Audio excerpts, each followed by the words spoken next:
खबर से आपको आगाह कर रहे हैं। तर्जुमान पीटीआई रऊफ हसन पर नामालूम अफराद का हमला हुआ है। अब तक की इत्तलात के मुताबिक रऊफ हसन जख्मी हुए हैं। अहम खबर से आपको आगाह कर रहे हैं कि तर्जुमान पीटीआई रऊफ हसन पर हमला हुआ है। नामालूम अफराद की जानिब से यह हमला किया गया है और उनके जख्मी होने की इत्तलात हैं। इस हवाले से मजीद जानेंगे जाहिदा राव से। जी जाहिदा राव, क्या तफसीलात है आपके पास?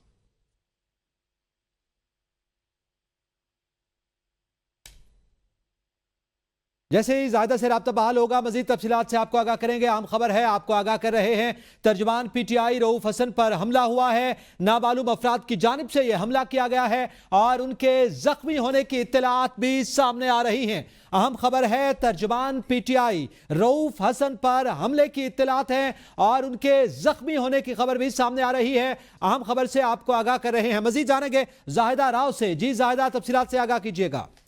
जी बिल्कुल, पीटीआई के तर्जुमान रऊफ हसन साहब जो है निजी सिग्नल के बाहर थे, तो वहां पर नामालूम अफराद उन पर हमला किया और वो जख्मी हालत में।